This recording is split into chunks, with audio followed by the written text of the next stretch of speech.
Hello guys, मैं हूं संजीव पांडे। आप देख रहे हैं एडू मंत्रा और यहां पर हम टारगेट 95 प्लस बायोलॉजी में एक और चैप्टर शुरू करने जा रहे हैं जिसका नाम है हाउ डू ऑर्गेनिजम्स रिप्रोड्यूस। भाई किसी और चैप्टर की इतनी डिमांड नहीं आई जितनी डिमांड इस चैप्टर की आती है। चाहे साल की शुरुआत हो, चाहे साल का एंड हो, चाहे बच्चा 9वीं में हो, चाहे 11वीं में पहुंच गया हो, पर इस चैप्टर को कभी नहीं भूलता। इसकी हमेशा डिमांड रहती है, पता नहीं क्यों, आई डोंट नो। आप लोग बताना कमेंट करके, ठीक है। सो हम शुरू करते हैं यहाँ पर। और बेसिकली इस वीडियो में हम एसेक्सुअल रिप्रोडक्शन कवर करने वाले हैं। एसेक्सुअल रिप्रोडक्शन, हाँ गलत नहीं समझना, एसेक्सुअल रिप्रोडक्शन करने वाले हैं। तो हम स्टार्ट करते हैं। Okay, what is that? What is that? ये क्या है? वैसे ये कुछ रिप्रोडक्शन के बारे में बताया जा रहा है, ठीक है, जिसमें ये है कि भाई कोई भी ऑर्गेनिज्म उसके ही जैसा ऑर्गेनिज्म को उत्पन्न कर सकता है। देख सकते हो आप, ये छोटे प्यारे प्यारे नन्हे मुन्ने जो यहाँ पिल्ले हैं, ठीक है, ये यहाँ से जन्मे हैं, है ना। वैसे यहाँ पर देखो चिंगू पिंगू, ये सब भी इनके रिजल्ट हैं। तो मतलब ये जो उत्पत्ति होती है ना, ये छोटे छोटे नन्हे मुन्नों की, ये उनके पेरेंट्स से आती है। और ये जो प्रोसेस से हुआ है ना, वो प्रोसेस को ओवरऑल तरीके से हम क्या बोलते हैं? रिप्रोडक्शन कहते हैं भाई। ओके, तो यहाँ पर एक कहानी जो हमने हमेशा जो है सुनी होगी, या फिर जो बच्चों को कहा जाता है कि हाँ, जो छोटे बच्चे होते हैं ना, वो परियां ले आती हैं उनको और माँ के गोद में रख देती है। बट जो साइंस है वो कुछ अलग है। वो ये कहता है कि एक अगर हम सेक्सुअल रिप्रोडक्शन की बात करें तो पेरेंट्स इन्वॉल्व होते हैं for the production of new generation, है ना। ये साइंस कहता है। बाकी ये जो है ये फेरी टेल्स में होता है, ठीक है ना। अब यहां पर दोस्तों हम शुरू करते हैं हमारा जो डेफिनेशन है। The biological process in which every living organism give birth to young ones of their own kind. तो फिलहाल मैं ये चीज करने से पहले बता दूं कि भैया अभी आज 15 जुलाई है 2020 और आज 10वीं वालों का रिजल्ट आया है, ठीक है। तो जितने भी बच्चे हैं, जितने भी बच्चे 10th का एग्ज़ाम दिए और जिनका जैसा भी नंबर आया है, मोस्ट ऑफ द टाइम मुझे लग रहा है कि अच्छा ही आया हुआ है। पर अगर थोड़ा ऊपर नीचे 19-20 हो गया हो तो भाई वो तो चलता है, ज़िंदगी है। सभी लोगों को दिल से, तहे दिल से बधाइयाँ। एक्चुअली मुझे बहुत सारे कमेंट्स आए हैं जिन्होंने पिछले साल काफ़ी लोगों ने शुरू से पढ़ा, काफ़ी लोग एग्ज़ाम के टाइम पढ़े, बहुत लोगों ने मेंटी को धुआंधार तरीके से, उससे उनका जो परफॉर्मेंस है वो इम्प्रूव हुआ है। तो उन सभी लोगों को अगेन बधाइयाँ, कॉन्ग्रेचुलेशंस, ढेरों बधाइयाँ, ठीक है। और आप भी, मैं चाहूँगा कि एक अध्याय तो ख़त्म हुआ, अब ये अध्याय में आप लोग हो, तो सही तरीके से अगर शुरू से पढ़ोगे तो भाई रिजल्ट तो आपका ज़बरदस्त आना ही है, ठीक है। बाकी सिलेबस थोड़ा बहुत कम ज़्यादा हुआ है, कम हुआ है बेसिकली, तो दैट वो चीज़ बेनिफिशियल है, लेकिन और ज़्यादा बेनिफिशियल तब बना सकते हो जब आप इसको कम नहीं आंकोगे। ये बात को समझना। और अब हम शुरू करते हैं भाई अपना चैप्टर। सो क्या है ये रिप्रोडक्शन? द बायोलॉजिकल प्रोसेस, है ना। किसी मशीन से हो रहा है, मशीन का प्रोडक्शन तो वो अलग बात है, वो रिप्रोडक्शन नहीं होता। The biological process in which living organisms give birth to young ones. Living organisms जो है वो नए ऑर्गेनिजम्स को पैदा करते हैं, और वो भी बहुत इंपॉर्टेंट बात क्या है यहाँ पर, ऑफ देयर ओन काइंड, मतलब उन्हीं के जैसे। मतलब ऐसा नहीं होना चाहिए कि इंसान का बच्चा कुत्ता पैदा हो गया, ये गलत बात हो जाएगी, ठीक है ना। तो यहाँ पर ये बहुत जरूरी होता है कि जो बायोलॉजिकल प्रोसेस है वो कैसा होना चाहिए। इसमें नया ऑर्गेनिज्म पैदा हो रहा है पुराने वाले से, लेकिन वो उसी के टाइप का है। सो that is very very important. आगे देखते हैं ये रिप्रोडक्शन जरूरी काहे है, why this is so significant, why this is so important.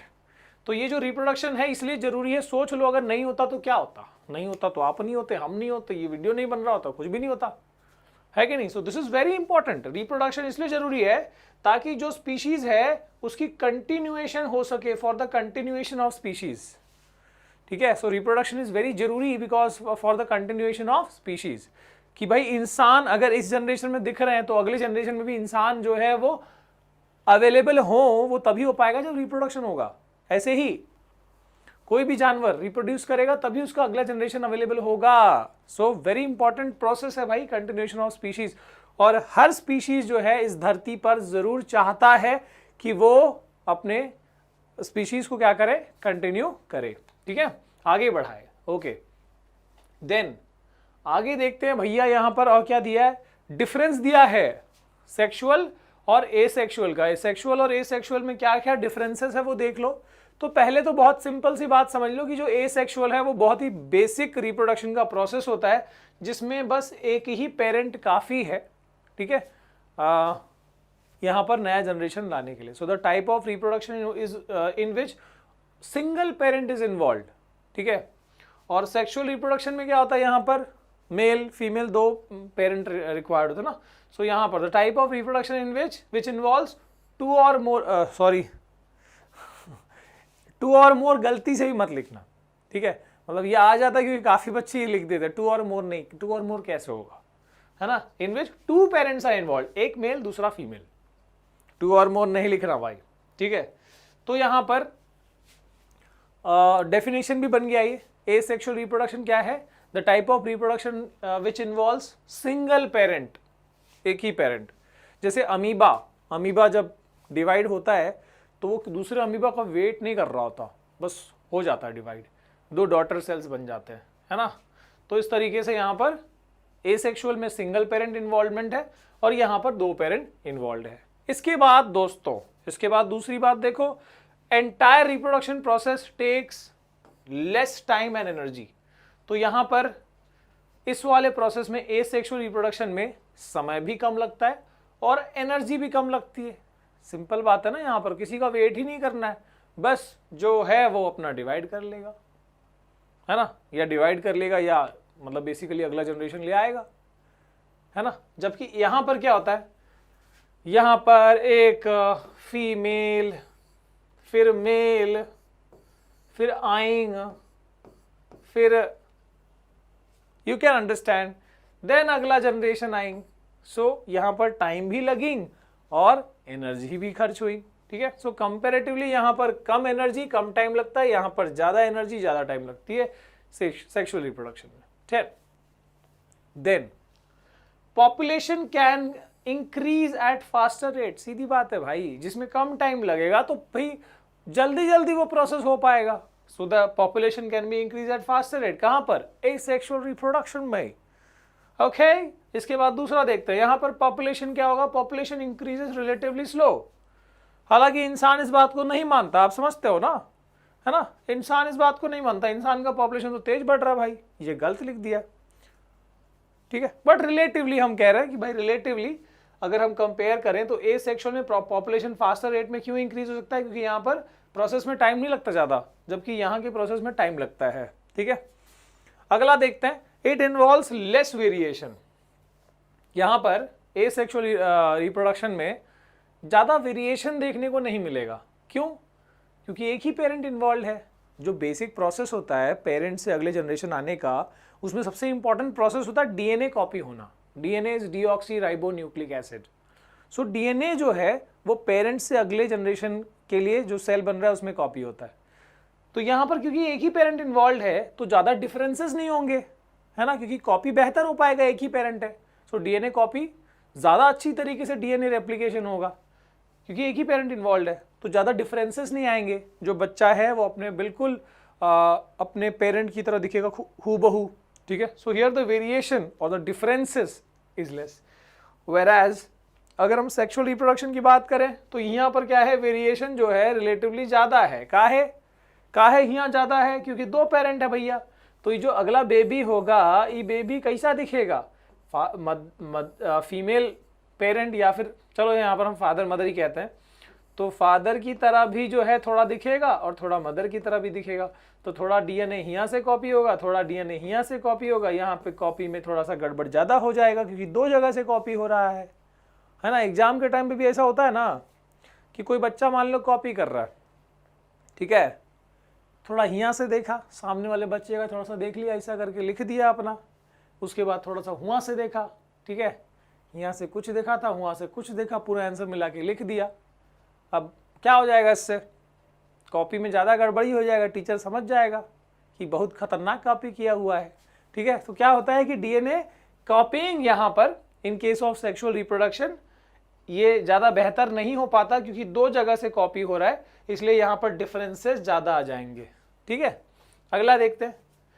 The species is very vulnerable to change in environment. और यहाँ पर क्या है, the species can adapt to environment which changes. तो यहाँ पर ये कहा गया है कि देखो हमारे आसपास का जो एनवायरमेंट है, जो वातावरण है, ठीक है, हमारे आसपास का जो भी नेचर है वो क्या होता है, वो लगातार बदलता रहता है। आपने देखा, आपको तो पता ही है भाई ये चीज़, है ना, कि कैसे इंडस्ट्रियल रेवोल्यूशन से या बहुत सारी कारणों से, पोल्यूशन की वजह से हमारा जो एनवायरनमेंट है वो लगातार उसके अंदर चेंजेस हो रहे होते हैं। तो अगर कोई ऑर्गेनिज्म या किसी ऑर्गेनिज्म की स्पीशीज अगर वो प्रॉपरली उसी चेंज के हिसाब से अगर वो अडेप्ट नहीं कर पाया, अगर वो चेंज नहीं कर पाया अपने अंदर, तो क्या हो जाएगा, खत्म हो जाएगा, विलुप्त हो जाएगा, जैसे डायनासोर्स खत्म हो गए। आगे समझ बात। तो यहां पर बहुत जरूरी है कि वेरिएशन होना चाहिए, वेरिएशन होगा तभी अडेप्टेबिलिटी आएगी, सराउंडिंग के हिसाब से चेंज कर पाएंगे अपने आप को। तो क्योंकि यहां पर वेरिएशन कम है इसलिए यहां पर ज्यादा बदलाव नहीं होता इनके अंदर, एंड इसके लिए ये ज्यादा वल्नरेबल होते हैं। वल्नरेबल टू चेंज मतलब क्या, ज्यादा चेंज नहीं हो पा रहा है। जबकि यहां पर क्या होता है, यहां पर क्योंकि दो पेरेंट इन्वॉल्व है, वेरिएशन ज्यादा है, इसलिए यहां पर दे हैव ग्रेटर अडेप्टेबिलिटी, बहुत चेंजेस होने की ज्यादा एबिलिटी होती है सेक्सुअल रिप्रोडक्शन वाले में। वेरिएशन ज्यादा है, चेंजेस होंगे तो एनवायरनमेंट के हिसाब से ढल जाने की जो खूबी होगी वो ज्यादा आ जाएगी, है कि नहीं। इसके बाद चल आता है फिर एसेक्सुअल रिप्रोडक्शन पे। This does not lead to evolution. अगर चेंजेस आएंगे ही नहीं, ज्यादा चेंजेस होंगे नहीं, वेरिएशन कम रहेगा, तो इससे क्या होगा, मतलब ऑर्गेनिज्म के अंदर इवॉल्व होके वो एकदम नया क्रीचर बन जाए, है ना, या इवॉल्व होके कुछ नया उसमें से स्पीशीज निकले, ये चीज क्या होगी, कम ही होगी यहां पर। So here the chances of evolution are less. जबकि हमको पता है भाई सेक्सुअल रिप्रोडक्शन में एवोल्यूशन जो है काफी ज्यादा होता है। तुम देखते हो कि भाई कैसे एप्स से ह्यूमंस आ गए, है ना। तो यहां पर एवोल्यूशन जो है ज्यादा होगा क्योंकि वेरिएशन ज्यादा है, डिफरेंसेस ज्यादा, दो पेरेंट इन्वॉल्व है, डीएनए कॉपिंग में एरर होता है ना। तो ये कॉपिंग में एरर होना ही अच्छी बात है, समझ गए बात को। आगे देखते हैं अमीबा। यहां एग्जांपल दिया है एसेक्सुअल का, क्या है, अमीबा। तो तुम देखे होगे अमीबा, है ना, कहीं रोड पे जाते हुए देखे होगे, देखे कि नहीं देखे, ऐसा जो है, अरे किताब में बोल रहा हूँ, कहीं बुक स्टॉल पे किताब में देखे होगे। तो ये जो अमीबा ऐसा होता है दिखने में, है ना। अब ये कभी शेप कभी ऐसा कर लेता है, कभी ऐसा कर लेता है, तो यानी ये अपने शेप को मॉडिफाई कर सकता है, ठीक है। अब जब इसका मन हुआ, जब ये मैच्योर हो गया, इसका मन हुआ कि भाई चलो रिप्रोड्यूस कर लिया जाए, तो ये क्या करेगा, ये पहले न्यूक्लियस डिवाइड होगा, उसके बाद पूरा अमीबा डिवाइड हो जाएगा। तो ये दो डॉटर सेल बनाएगा, डॉक्टर नहीं, डॉटर सेल, समझे। तो ऐसे करके ये दो डॉटर सेल बन गया। ये वाला वैसे बाइनरी फिजन है, एक सेल दो में डिवाइड हो रहा है तो बाइनरी फिजन है, वो मैं टाइप में आगे बताता हूँ। बट ये कैसा एसेक्सुअल है, दो पेरेंट थे नहीं, एक ही पेरेंट से काम चल गया। सो दिस इज एसेक्सुअल रिप्रोडक्शन। यहां पर क्या है, in case of sexual reproduction example दिया ह्यूमंस। कोई शक किसी को, सेक्सुअल रिप्रोडक्शन में आते हैं हम लोग, हम जो प्राणी हैं वो सब सेक्सुअल रिप्रोडक्शन में आते हैं, मतलब दो पेरेंट होते हैं, है ना, मेल फीमेल। मेल को हम फादर कहते हैं, फीमेल पेरेंट को मदर कहते हैं। उनका रिजल्ट होता है बच्चा, ठीक है, विच कैन बी बेबी और which can be Baba. Okay, आगे देखते हैं। अब भैया रिप्रोडक्शन जो है उसके टाइप्स देख लेते हैं, एसेक्सुअल और सेक्सुअल, अंडरस्टूड है। अभी हम एसेक्सुअल की फिलहाल बात कर रहे हैं। तो एसेक्सुअल में का है, देखो भैया, एसेक्सुअल में है फिजन, अलग अलग टाइप्स है इसमें भी।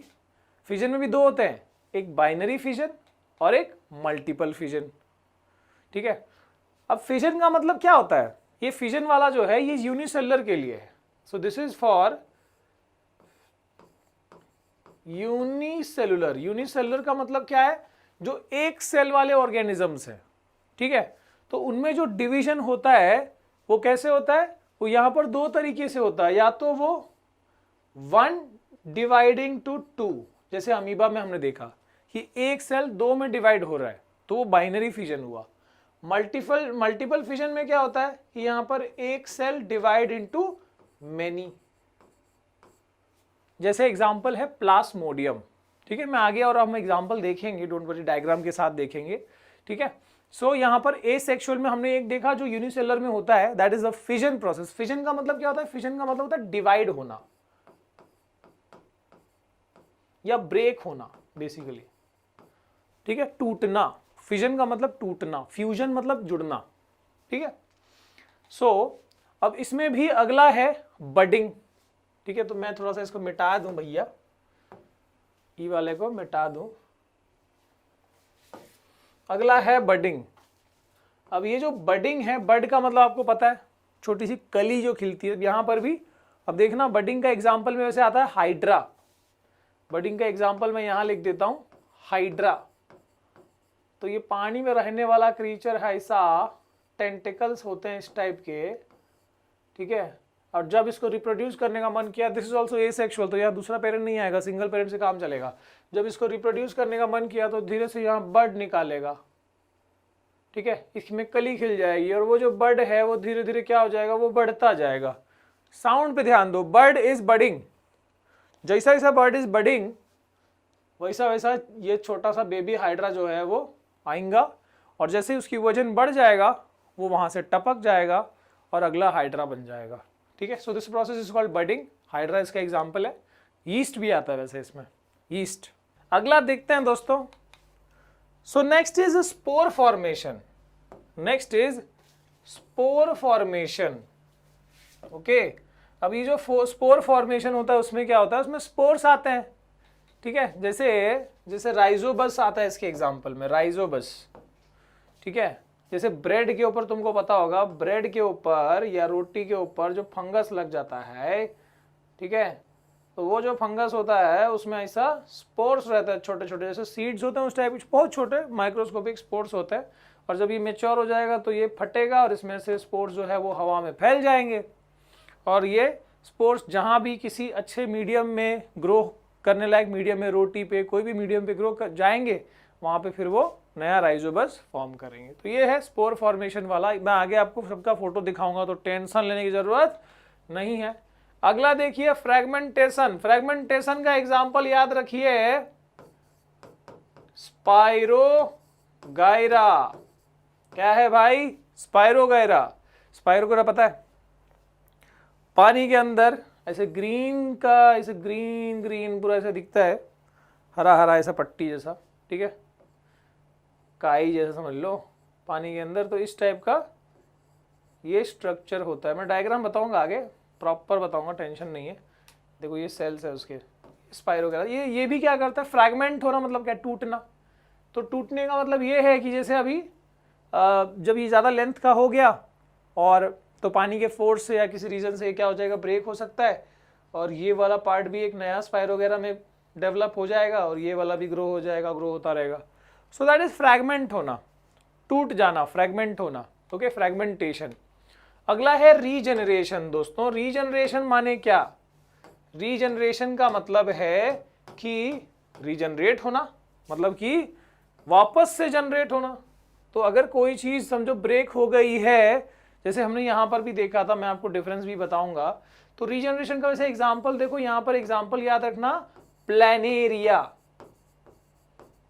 ये आपने 9th में पढ़ा होगा, अगर आपने 9th पढ़ा है और सही ढंग से पढ़ा है तो आपको याद होगा प्लेनेरिया, ठीक है। याद होगा तो जल्दी से कमेंट करके बताना। तो मैं यहाँ ड्रॉ करता हूँ, वैसे आगे आएगा ड्रॉइंग, ठीक है, आगे प्रॉपर डायग्राम है, पर मैं आपको बताता हूँ। तो लगभग जो है प्लेनेरिया जो है, अरे मिट जा रे दिल कहे रुक जा रे रुक जा,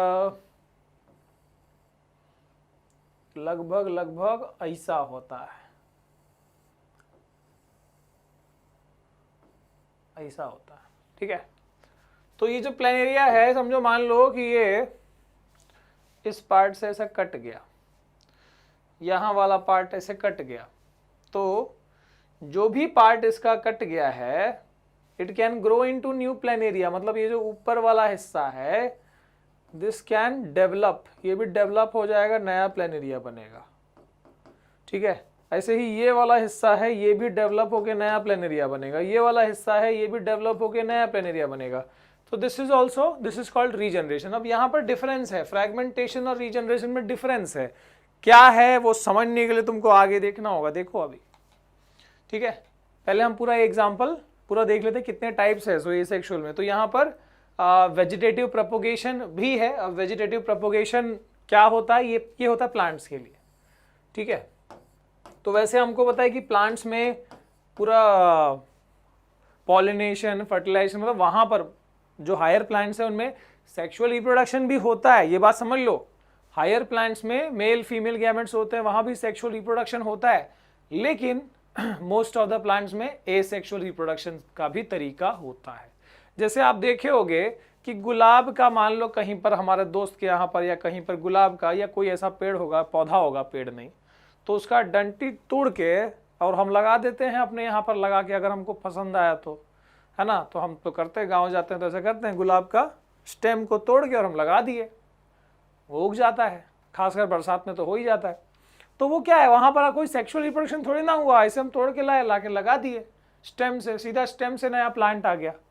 तो स्टेम क्या है, stem is a vegetative part, stem is a vegetative part. तो वेजिटेटिव पार्ट से नया प्लांट आ रहा है, क्या हो गया, उसको बोलते हैं वेजिटेटिव प्रोपोगेशन, ठीक है। सो this is called vegetative propagation. तो इसमें भी जैसे मैंने बताया वो स्टेम वाला भी है, कुछ है जो रूट से भी आ जाते हैं, कुछ है जो रूट, स्टेम और लीफ से भी आ जाते हैं, ठीक है। तो 3 आएगा, क्योंकि प्लांट्स के 3 वेजिटेटिव पार्ट होते हैं, है ना। प्लांट क्या 2 पार्ट होता है वैसे तो, एक वेजिटेटिव पार्ट और एक रिप्रोडक्टिव पार्ट। मैं यहाँ पर लिख के बता देता हूँ, थोड़ा सा आपको क्लियर रहेगा। सो अगर मैं बात करूं प्लांट्स का, प्लांट्स के 2 मेन पार्ट्स होते हैं, एक होता है रिप्रोडक्टिव पार्ट और एक होता है वेजिटेटिव पार्ट, ठीक है। वेजिटेटिव पार्ट में क्या क्या आता है, root, stem, leaf. Reproductive part में क्या आता है, फ्लावर एंड सीड्स, ठीक है। तो ये अगर प्लांट ये रिप्रोडक्टिव पार्ट से ग्रो कर रहा है तो वो क्या है, सेक्सुअल रिप्रोडक्शन में किस तरीके से आएगा। और अगर रूट, स्टेम और लीफ से नया प्लांट आ रहा है तो वो वेजिटेटिव प्रोपोगेशन में आएगा। तो उसी का हम और फर्दर टाइप देख लेते हैं। सो वेजिटेटिव प्रोपोगेशन में भी क्या होता है, तो यहाँ पर देख लो, एक होता है नेचुरल तरीके से, मतलब नेचुरली ही नया प्लांट ग्रो कर गया, और एक होता है आर्टिफिशियल तरीके से, मतलब हमने कुछ टेक्निक से करा, उसके वेजिटेटिव पार्ट को यूज करके हमने ग्रो करवाया, तो वो आर्टिफिशियल में आ जाएगा। अब नेचुरल वाले में क्या क्या आता है, by root, by stem, by leaf. Natural वाले में आ गया, सीधे रूट से नया प्लांट आ गया नेचुरली, स्टेम से नया प्लांट आ गया नेचुरली, लीफ से नया प्लांट आ गया नेचुरली। जैसे कि लीफ का एग्जांपल है ब्रायोफिलम, मैं आपको आगे पिक्चर बताऊंगा उसका। तो ब्रायोफिलम या ब्रायोफाइलम जो होता है, उसका पत्ता टूट के और जब जमीन पर गिर जाता है ना, तो उसी के नॉचेस, उसी के कोने कोने में से नया प्लांट उग जाता है। तो ये नेचुरली हुआ, है ना। तो इसके एग्जाम्पल में आ जाएगा। आर्टिफिशियल में क्या क्या आता है, आर्टिफिशियल में आता है कटिंग। जैसे मैंने बताया कि आपने वो जो गुलाब का जो पौधा था उसमें से आपने एक स्टेम को कट करके अपने यहाँ लगाया, तो वो कटिंग में आएगा। कटिंग वाले प्रोसेस में आपने किया है वो काम, है ना। एक आता है ग्राफ्टिंग। तो ग्राफ्टिंग वाले में क्या है, इसको हिंदी में कलम कहते हैं, ठीक है। मैं आपको उसका एग्जाम्पल दिखाऊंगा बेहतर तरीके से आगे। और एक है लेयरिंग, ठीक है। लेयरिंग यानी जमीन के अंदर उसका स्टेम को ऐसे बेंड करके लगा दिया जाता है। मैं आपको सब सारे एग्जाम्पल आएंगे आगे, ठीक है। इसके अलावा ये तो हो गया एसेक्सुअल जो हम आज पढ़ने वाले। अगली बार हम सेक्सुअल रिप्रोडक्शन पढ़ेंगे, उसमें क्या आएगा, प्लांट्स का आएगा और ह्यूमंस का पढ़ेंगे हम। Okay, so let's move ahead और एसेक्सुअल की बात करते हैं। एसेक्सुअल में बाइनरी फिजन है, मल्टीपल फिजन है, बडिंग है, स्पोर फॉर्मेशन। पहले मैं ये 4 बता देता हूँ, उसके बाद आगे देखते हैं, है ना। सो बाइनरी फिजन में मैंने क्या बताया, फिजन बेसिकली है यूनिसेलर ऑर्गेनिज्म में जो रिप्रोडक्शन होता है वो ये तरीके से होता है ना। फिजन का मतलब डिवाइड होना। So fission is what, division और splitting of one cell into 2। Binary fission का मतलब क्या है कि एक सेल, यहां पर एक सेल 2 नए सेल्स बना लेगा, या एक यूनिसेलर ऑर्गेनिज्म 2 यूनिसेलर में कन्वर्ट हो जाएगा। जैसे ये अमीबा है, यहाँ पर ही सिंगल था, पहले यहाँ न्यूक्लियस डिवाइड हुआ, उसके बाद में पूरा अमीबा का 2 डॉटर सेल बन गया। ठीक है, इसके अलावा यहाँ पर और भी एग्जाम्पल है। एक मिनट इसको मिटाएं पहले। हाँ, सो और एग्जाम्पल क्या है, अमीबा के अलावा है पैरामीशियम, लिशमेनिया। ये एग्जाम्पल याद रखना बहुत जरूरी है।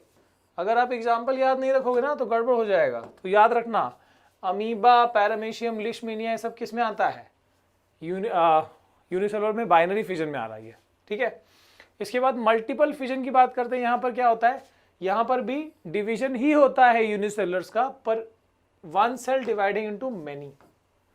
ठीक है, जैसे आपको पता होगा या शायद नहीं भी पता होगा, जो मलेरिया कॉज करने वाला जो प्लाज्मोडियम होता है, प्लाज्मोडियम विवैक्स होता है, तो प्लाज्मोडियम जो है वो एकदम मल्टीपल फिजन से, एक प्लाज्मोडियम कई सारे में डिवाइड होता है।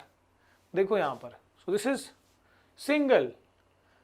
अब ये पहले उसका न्यूक्लियस कितने सारे बन गया देखो, और उसके बाद जितने जितने पार्ट्स में न्यूक्लियस बना उतने ही डिविजन्स हो जाएंगे पूरे सेल के। So this one cell is dividing into many. तो ये क्या है, ये अपना मल्टीपल फिजन में आता है। ठीक है, एग्जाम्पल याद रखो इसका, मल्टीपल फिजन में प्लाज्मोडियम, क्लैमिडोमोनास। ठीक है, यहाँ पर अमीबा, पैरामीशियम, लिशमेनिया, यहाँ पर प्लाज्मोडियम, क्लैमिडोमोनास। ओके, इसके बाद बडिंग की बात करते हैं। मैंने बताया जैसे कि हाइड्रा है इसके एग्जाम्पल में। ठीक है, तो ये आप देख सकते हो कैसे बड यहाँ पर फॉर्म हो रहा है। देखा है, वापस दिखाएं, देखो इतना जल्दी नहीं होता वैसे, ये एनिमेशन बताया गया, बट जैसे ये हैवी हो जाएगा फिर यहाँ से ये फॉल ऑफ हो जाएगा। ठीक है, so this process is budding.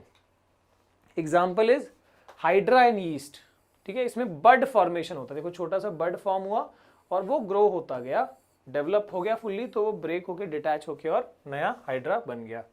ठीक है, so a new organism develops from an outgrowth और बड, दैट इज बडिंग। इसके बाद अच्छा, ईस्ट का भी मैं एक लगभग डायग्राम दिखा सकता हूँ अगर।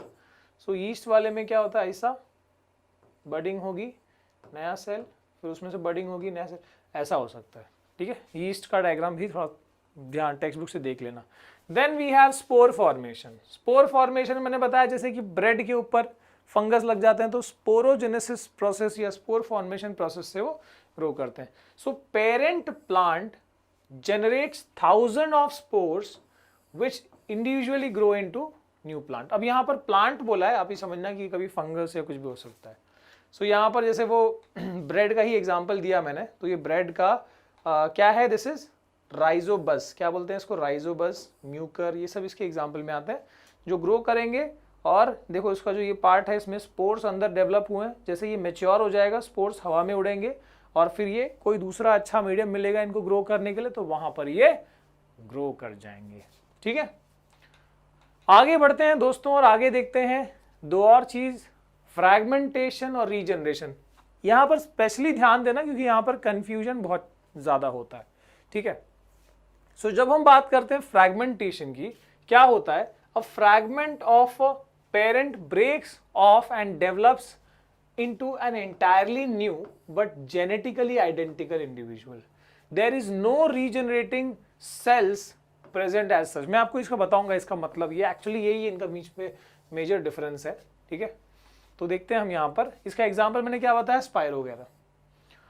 तो ये इसके सेल्स है, ये एक एक चौकट जो दिख रहे हैं ये इसके सेल्स, ये एक सेल है, ये दूसरा सेल है, ये तीसरा सेल है। ठीक है, तो ये ग्रीन है तो भाई देखो फोटोसिंथेसिस कर ही रहा होगा, पानी के अंदर होता है। तो ये बड़ी सी पट्टी है, ब्रेक हो जाएगी, जहां से ब्रेक हुई वो नया मतलब फ्रैगमेंट हो गया, बेसिकली दोनों नए स्पाइरोगेरस बन गए। सो दिस इज फ्रैगमेंटेशन। अगर हम बात करें रीजनरेशन की, तो यहां पर क्या है, यहां पर क्या है, द रीग्रोथ ऑफ डैमेज्ड और missing organ from the remaining tissue, they are specialized, they have specialized cells. तो ये इनका मेजर डिफरेंस। अब देखो कि यहां पर कोई भी पार्ट, जैसे आपने देखा होगा चिपकली में, इसके एग्जाम्पल में चिपकली मत लिखना लेकिन, ठीक है, मैं बताऊंगा क्यों। सो हमने देखा होगा लिजर्ड में या छिपकली में जो उसका एक्सीडेंटली, मान लो उसका एक्सीडेंटली या वो थोड़ा सा उसका डिफेंस मैकेनिज्म भी है, तो ना उसका दुम देखा हो काफी टाइम कट जाता है।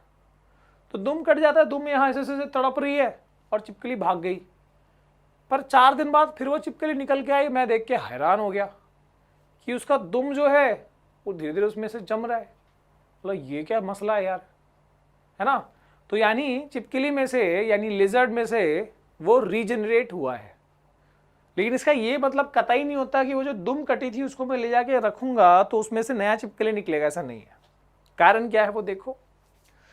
सो इसमें रीजनरेशन तभी पॉसिबल होता है जब जो पार्ट टूटा है, जैसे मान लो ये ब्रेक हुआ है तो ये भी लाइक फ्रेगमेंटेशन है, लेकिन क्या फर्क है देखो। फ्रेगमेंटेशन में क्या है कि भाई टूट गया तो वो ब्रेक हो, वो नया डेवलप हो ही जाएगा। पर इसमें क्या है, अगर मान लो टूटा है तो वो पार्ट में वो स्पेशल रीजनरेटिंग सेल्स होने चाहिए। अगर वो पार्ट में रीजनरेटिंग सेल्स होंगे तो ही वो क्या होगा, तो ही वो नया प्लेनेरिया बन पाएगा। अगर मान लो कि जो पार्ट ब्रेक हुआ है, एक छोटा सा पार्ट ब्रेक हुआ है और उस हिस्से में वो स्पेशल रीजनरेटिंग सेल्स है ही नहीं, यानी वो सेल्स जिनकी वजह से रीजनरेशन हो सकता है वो है ही नहीं, तो क्या होगा, वो पार्ट ग्रो नहीं करेगा। ठीक है, तो ये थोड़ा डिफरेंस है कि यहाँ पर ऐसा एज सच कोई रीजनरेटिंग सेल्स, स्पेशलाइज सेल्स नहीं है जो रीजनरेट कराएंगे। जबकि इधर पे रीजनरेशन होने के लिए देयर इज वेरी इंपॉर्टेंट कि भाई उसके अंदर सब सेल्स के पास नया ऑर्गेनिज्म बनाने की खूबी नहीं होती है। There are specialized cells and those are special regenerating cells जिनकी वजह से ये हो पाता है। अब मैं आपको ये चीज़ एक बताना चाहूँगा कि आपको बुक से क्या पढ़ना है। मैं आगे आप चलते हैं, बट आगे एक चीज़ और मतलब इससे पहले बता दूं मैं कि आपको ना जब चैप्टर पढ़ रहे हो तो एडवांटेज और डिसएडवांटेज के पॉइंट्स बनाते जाओ। ठीक है, अगर कहीं पे क्लिक नहीं हो रहा तो गूगल देवता को थोड़ा याद करो, और इवन टेक्स्ट बुक आपको हेल्प कर सकता है, बट टेक्स्ट बुक अगर कुछ पॉइंट नहीं मिल रहे तो आप यहाँ पर बनाओगे। ऐसी चीज़ों में आपको एडवांटेज और डिसएडवांटेज के दो पॉइंट्स एटलीस्ट आप थोड़ा समझ के चलना। मैं जहाँ पर नीडेड होगा एक मैं आपको एग्जांपल भी दूंगा, ठीक है, कैसे हमको एडवांटेज डिसएडवांटेज हमको कवर करने हैं। ओके, अब बात करते हैं वेजिटेटिव प्रोपोगेशन की। तो गाइज वेजिटेटिव प्रोपोगेशन भाई मैंने बताया प्लांट्स के लिए है। दो तरीके इसमें, आर्टिफिशियल नेचुरल और दूसरा क्या है आर्टिफिशियल। नेचुरल वाले में एग्जाम्पल देखो, जैसे कि नेचुरली रूट्स के थ्रू अगर देखें तो हम स्वीट पोटैटो इसको एग्जाम्पल में आता है। ठीक है, तो स्वीट पोटैटो क्या है, एक रूट है, उसको आप लगा दोगे तो उसमें से नया प्लांट आ सकता है ना। स्वीट पोटैटो एक रूट है, वो कहीं गिर गया तो वहां से नया प्लांट आ सकता है। सो दैट इज नेचुरल तरीके में ही आएगा वो, है ना। ओके, देन पोटैटो क्या होता है, पोटैटो इज अ स्टेम। कैसे सर, ये कैसे, ये क्या बात हुई, मतलब स्वीट पोटैटो आपने रूट कह दिया और यहाँ पर पोटैटो को स्टेम कह दिया, मतलब जो मन कर रहा है वो बोलते हो, ऐसे थोड़ी होता है। तो देखो समझाते हैं। जो स्वीट पोटैटो होता है, जो रतालू होता है, ठीक है, उसमें आपने देखा होगा ऐसे धागे धागे से होता है ना। और ये धागे धागे मतलब रूट हेयर्स है, और ये रूट हेयर्स किस में होते हैं, रूट में होंगे ना। So that is a root. पर ये धागे धागे से, रेशे रेशे से कभी पोटैटो में नहीं होते। पोटैटो में कभी भी ना, अगर वो पुराना होते जा रहा ना तो उसमें से ऐसे ये ग्रीन ग्रीन से निकलने लगेंगे। And they are not a root hairs, basically they are leaves. पत्ते कहाँ से निकलते, स्टेम में से। So this is a stem. आगे बात समझ में, आगे देखते हैं। सो दिस इज यहाँ पर हमने नेचुरल देख रहे हैं, तो रूट का एग्जांपल हमने देखा स्वीट पोटैटो, स्टेम का एग्जांपल में देखा हमने पोटैटो, और लीफ का एग्जांपल मैंने आपको ऑलरेडी बताया ब्रायोफिलम। ब्रायोफिलम में क्या होता है, वो पत्ते में एक खूबी होती है कि भाई वो पत्ता कहीं टूट के गिर गया तो उसकी देखो कॉर्नर से नया प्लांट आ जाएगा। सो this is reproduction by vegetative parts. ये वाला बाय रूट, ये वाला बाय स्टेम, और ये वाला बाय लीफ। अगर बातें समझ में आ रही है तो जरूर हमको सूचित करें कमेंट करके। ठीक है, आगे देखते हैं। आगे है आर्टिफिशियल वेजिटेटिव प्रोपोगेशन। मैंने आपको बताया था कटिंग, ग्राफ्टिंग और लेयरिंग। देखना अब यहाँ तो कटिंग वाले में तो भाई मैंने बता दिया, जैसे कि ये रोज है इसका एग्जांपल। तो ये जो रोज यानी कि जो गुलाब का पौधा है, इसमें से इसको हमने स्टेम को कट करके और मान लो लगा दिया, जैसे इतना स्टेम कट किया और उसको लगा दिया तो यहाँ पर देखो रूट्स निकल आते हैं और धीरे धीरे करके वो एक नया प्लांट डेवलप हो जाता है। सो दिस इज आर्टिफिशियल में क्यों लिया मैंने, वहां क्यों नहीं लिख दिया इसको, क्योंकि ये आर्टिफिशियली किया जाएगा ना।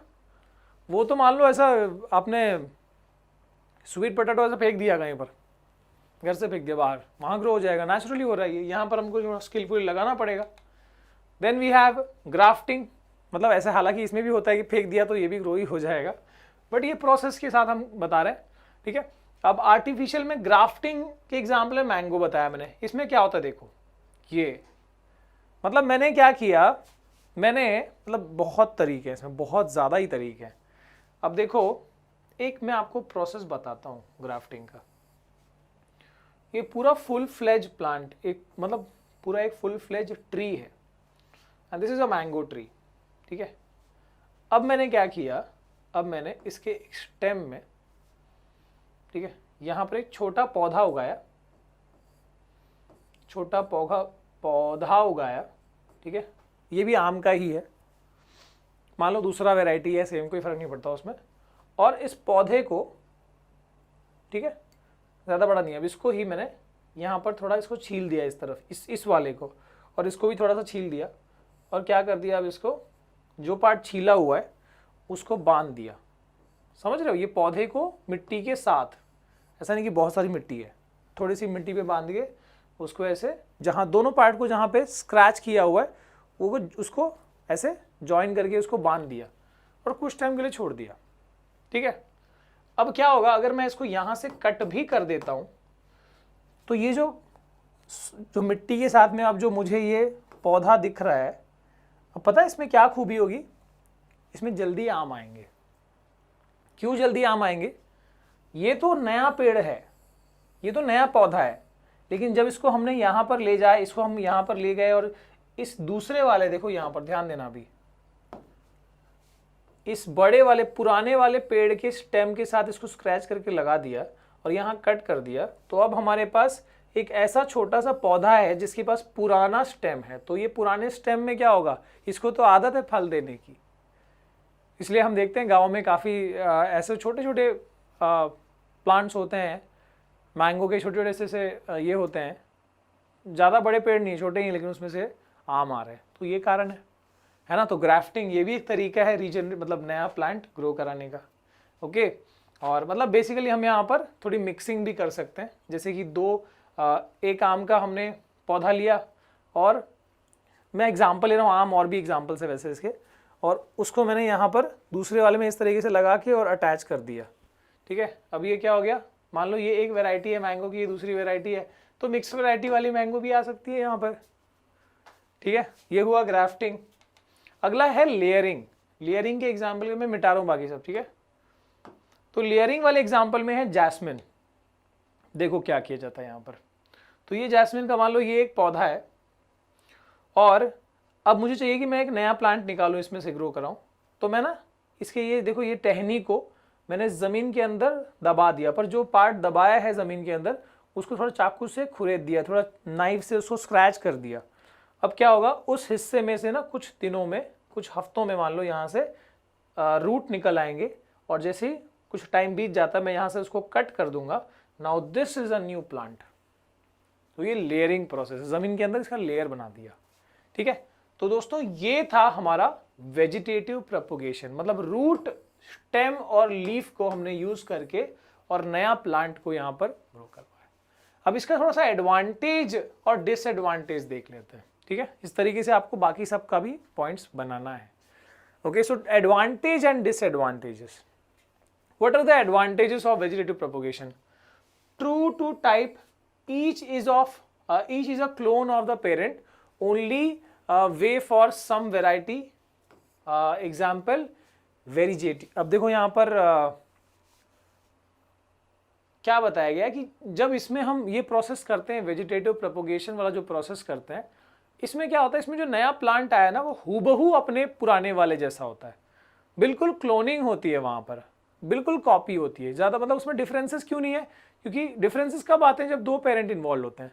जैसे प्लांट में ही सेक्सुअल रिप्रोडक्शन होगा तो क्या होगा, इधर का पॉलन ग्रेन दूसरे वाले के इसमें, तो वो मिक्सिंग हो जाती है। बट यहाँ पर क्या है, ये तो पूरा क्लोनिंग हुआ यहाँ पर। तो ये एक एडवांटेज है कि ऐसे वेराइटी में जो एकदम, मान लो कि ऐसी वेराइटी जो बहुत खत्म होती जा रही है, उसको हम क्या कर सकते हैं, ऑब्टेन कर सकते हैं, उसकी क्लोनिंग जो है यहाँ पर की जा सकती है इस तरीके से, ठीक है।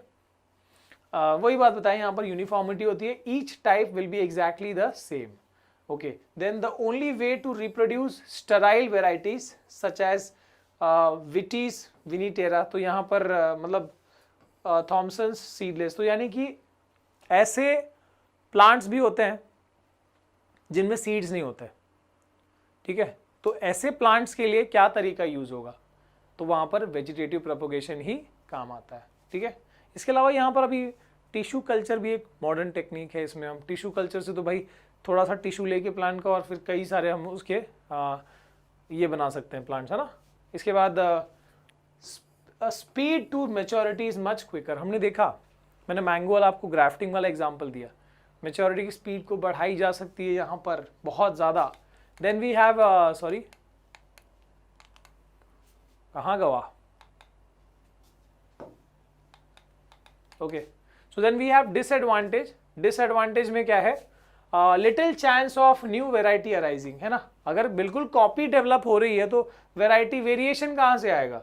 सो नया वेराइटी आने का चांसेस यहाँ पर क्या हो जाता है, कम हो जाता है। सो दिस इज अ डिसएडवांटेज कि नया वेराइटी नहीं डेवलप हो पाएगा, वेरिएशन नहीं हो पाएगा। ठीक है, कॉस्ट क्या है यहाँ पर, required skilled labour and after care. तो यहाँ पर ग्राफ्टिंग या लेयरिंग वो जो प्रोसेस होता है उसमें हम तुम बहुत इजीली नहीं कर सकते, उसको सीखना पड़ता है। ठीक है, तो यहाँ पर स्किल्ड लेबर की ज़रूरत होती है, इसलिए वो थोड़ा सा महंगा हो जाता है। तो ये कलम वाले जो पौधे होते हैं ना, ये आप खरीदने जाओगे थोड़े महंगे आते हैं। मैं अभी गया था पिछली बार, तो 500-600 का कॉस्ट है छोटे छोटे पौधों का। ठीक है, then time, each plant has to be individually propagated. ठीक है, तो यहाँ पर एक एक पौधा जो है हमको इंडिविजुअली ही निकाला ना, मतलब अगर ग्राफ्टिंग भी करनी है तो एक पौधे के लिए एक बार प्रोसेस करना पड़ेगा ना, वैसे ही दूसरा पौधा के लिए दूसरा प्रोसेस करना पड़ेगा, दूसरी बार वो चीज़ करनी पड़ेगी। मतलब इंडिविजुअली हर एक प्लांट के लिए टाइम देना होगा। ठीक है, तो ये एक यहाँ पर डिसएडवांटेज एक और जोड़ा जा सकता है, जो टाइम और कॉस्ट वाला बात है। ठीक है, इसी के साथ हमारा एसेक्सुअल वाला पार्ट होता है। मैंने आपको बताया है कि आपको थोड़ा सा एडवांटेज डिसएडवांटेज पे काम करना होगा। एक बार टेक्स्ट बुक को रीड करोगे इसके साथ में, ये वीडियो के बाद में, तो भाई काम आपका हो जाना एसेक्सुअल का। अगली बार मिलेंगे जहां पर हम बात करेंगे सेक्सुअल रिप्रोडक्शन की, जिसमें हम ऐसा वाला कुछ फ्लावर से शुरू करेंगे और ह्यूमंस पे ले जाके उसको एंड करेंगे। ओके गाइज, आई होप कि भाई आप लोगों को ये वीडियो पसंद आया। अगर वीडियो पसंद आया तो कुछ मत करो, जाके पढ़ाई करो। चलो मिलते हैं, बाय।